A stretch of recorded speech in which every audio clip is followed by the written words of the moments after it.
किस्मत है मेरी जो लोग पहले बताते हैं और मैं अब आप लोगों को बता रही हूँ जब सब कुछ ख़त्म हो गया है। मैं प्रेग्नेंट थी, हूँ नहीं। प्रणाम दगड़ियों, तो कैसे हैं आप सब। उम्मीद है कि आप स्वस्थ होंगे और अच्छे होंगे।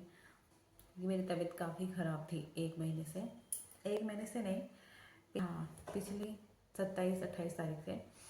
तो मतलब मैं बहुत ज़्यादा बीमार थी। और दगड़ियों, कितना अजीब लग रहा है मुझे, और कितना मतलब अजीब किस्मत है मेरी जो लोग पहले बताते हैं और मैं अब आप लोगों को बता रही हूँ जब सब कुछ ख़त्म हो गया है। लोग पहले बताते हैं कि मैं प्रेग्नेंट हूँ वगैरह वगैरह, लेकिन मुझे उस टाइम मैंने नहीं बताया क्योंकि मुझे अच्छा नहीं लगता। मतलब धीरे धीरे सबको पता चल ही जाता है, तो पहले थोड़ा अजीब सा लगता है। लेकिन मैंने कभी नहीं सोचा था कि मैं ऐसे बताऊंगी। तो दगड़ियों, मैं प्रेग्नेंट थी, हूँ नहीं।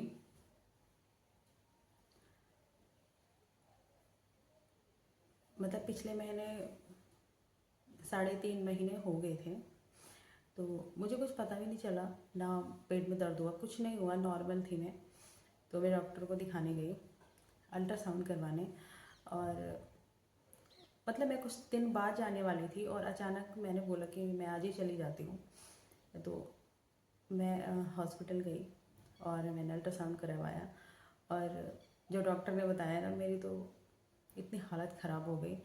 और अल्ट्रासाउंड में पता चला कि बच्चा जो है वो पेट में मर चुका है। और मुझे तो बिल्कुल भी यकीन नहीं हुआ, बिल्कुल भी नहीं। मतलब सब नॉर्मल था, मुझे कुछ नहीं हो रहा था, पेट दर्द नहीं था, मतलब ऐसी कुछ प्रॉब्लम थी ही नहीं कि मुझे ऐसा लगे कि कुछ दिक्कत है, कुछ भी नहीं थी, मैं नॉर्मल ही थी। और मतलब अच्छी खासी हॉस्पिटल गई थी। तो उसके बाद कुछ देर तक तो मैं एकदम सुन्न हो गई कि ये क्या हो गया, क्या हो गया। मेरे हस्बैंड भी बहुत ज़्यादा डर गए। तो फिर मतलब अब डर के तो क्या होना था। डॉक्टर ने बोला कि तुम जल्दी से अबॉर्शन करवा दो, नहीं तो इनकी जान को खतरा हो सकता है, बहुत दिक्कत हो सकती है। और मेरे हस्बैंड तो बहुत डर गए क्योंकि ये चीज़ मेरे साथ पहली बार हो रही थी और मैं भी तो बहुत डरी हुई थी। और लोग बताते भी थी कि अबॉर्शन में बहुत ज़्यादा दिक्कत होती है, तो इस वजह से भी मैं बहुत डरी हुई थी, सुना था मैंने पहले लोगों से। तो फिर हम हॉस्पिटल गए और मतलब जो मैं हॉस्पिटल में रो रही थी ना, मतलब जब देखो तब रो ही रही थी। इसलिए जब आपको पता चलता है ना कि आप प्रेग्नेंट हो, आप उसी दिन माँ बन जाते हो, तो एक अलग सी फीलिंग्स आ जाती है। और मतलब 2.5-3 महीने से उसी फीलिंग्स के साथ जीना, मतलब हर सपने सजाना होता ही है सब कुछ, और एकदम से इतना कुछ हो जाना, तो मैं तो बहुत डर गई थी। और मेरी मम्मी और बहन सब फ़ोन पे फ़ोन किए जा रहे थे। और सिर्फ मेरी प्रेगनेंसी का मेरी मम्मी को पता था और मेरी बहन को पता था। और मेरी मम्मी को भी मैंने नहीं बताया था, मेरी बहन ने बताया था। मैंने सिर्फ अपनी बहन को ही बताया था। और हमारे मोहल्ले में, ससुराल में किसी को पता नहीं था। और मेरी सासू माँ को भी कुछ दिन पहले ही पता चला। तो मम्मी भी बार बार फ़ोन कर रही थी और मेरे भाइयों को तो बिल्कुल नहीं पता था, क्योंकि ये चीज़ थोड़ा बहुत अजीब लगती है बताने में। तो इसलिए मैंने किसी को नहीं बताया था। तो फ़ोन आया, मम्मी रो ही जा रही थी। और मेरी बहन का फ़ोन आ रहा था, मैं उसका फ़ोन भी रिसीव नहीं कर पाई, तो उसको भी मम्मी ने ही बताया था। और फिर मम्मी इतना डर गई, मतलब होता है फिर भी। मम्मी ने मेरे भाई को कॉल किया, मेरे से जो बात का है, बड़ा वाला भाई, और ड्यूटी पे था, उसने ड्यूटी छोड़ दी और वो घर के लिए गाड़ी में बैठ गया।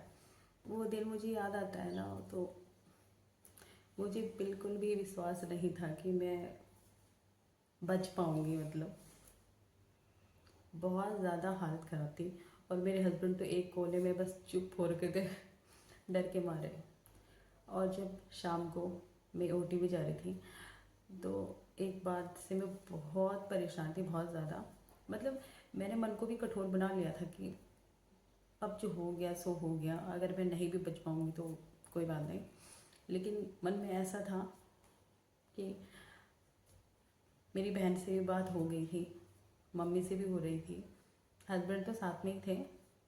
और कभी दुख था कि मेरे बच्चे छूट जाएंगे, और उतना ही दुख था कि मेरा सबसे छोटा वाला भाई यहाँ मेरे पास नहीं था, वो दूसरे देश में था और मैं उससे बात नहीं कर पाई।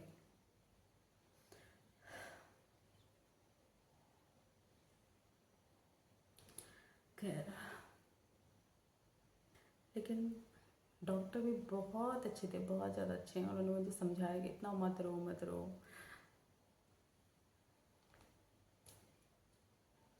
सच बताऊं, मुझे एक ही बात समझ आई, आपकी फैमिली ही आपकी है। और दूसरी बात यह है कि अगर आप स्वस्थ हैं तो आप दुनिया के सबसे अमीर इंसान हैं और सबसे खुशनसीब हैं। और फिर उसके बाद मैं ओटी से बाहर आई और बस सब फ़ोन करे जा रहे थे, वो करे जा रहे थे। दुख तो सबको ही था, बहुत था। और उस दिन तो हम वहीं रुके, अगले दिन हम घर आ गए और मैं इस रूम में थी। और तकरीबन मेरी फैमिली, मेरे भाई बहन, मम्मी, मेरे हस्बैंड, मतलब सब इतने परेशान थे, इतने परेशान कि मतलब मैं हर टाइम दांत फाड़ने वाली लड़की हूँ, हर टाइम हंसती रहती हूँ, मतलब हंसाती रहती हूँ, बक बक करती हूँ। तो सब एकदम मौन हो गए थे। और सच कहूँ, मैं भी बहुत ज़्यादा मतलब डिप्रेशन में जाने वाली थी। और फिर मैं इसी रूम में थी अकेली, और मैंने बोला कि मैं मतलब मेरे साथ कोई नहीं रहेगा, मैं अकेले रहना चाहती हूँ। सब कह रहे थे कि तुम्हें इस टाइम पे अकेले नहीं रहना है, क्योंकि पता है क्या होता है, जब आप घर के बड़े होते हैं तो आपको किसी के सामने रोने का भी अधिकार नहीं होता है। मैं ऐसा मानती हूँ, क्योंकि जब आपसे छोटे होते हैं ना, सब जिम्मेदारी आप पे होती है, या फिर और एक पापा भी नहीं हो, माँ हो, तो आप कभी नहीं चाहेंगे कि आप सबके सामने अपना दुख जाहिर करो, रो, फिर आपकी वजह से और भी परेशान हो। मैं ये बिल्कुल नहीं चाहती थी। मेरा भाई था साथ में, हस्बैंड थे, हॉस्पिटल से जब घर आ रहे थे, और मेरी दोनों बेटियां मुझे लेने हॉस्पिटल जा रखी थी, क्योंकि वो एक दिन मेरे बिना रही तो बहुत परेशान थी। तो मेरे भाई के साथ हॉस्पिटल ही आ गई थी। और हॉस्पिटल से ना मैं घर जब आई थी तो बिल्कुल हंसते हंसते आई थी। मैं नहीं चाहती थी कि मेरी बेटियां परेशान हो, या फिर मेरा भाई। और दगड़ियों, उसके बाद 15 दिन तक कम से मैं इस कमरे में बंद थी। बंद मतलब कि सिर्फ बाहर नहाने धोने के लिए गई, बस, और कुछ नहीं। और सच कहूँ, मैं बहुत रोई हूँ, बहुत ज़्यादा। यहाँ तक कि मैं पागल भी हो ही जा रही थी, सच कहूँ तो। दुख सबको ही होता है, अगर कोई किसी की ज़िंदगी से चला जाता है तो, या फिर परेशान रहता है।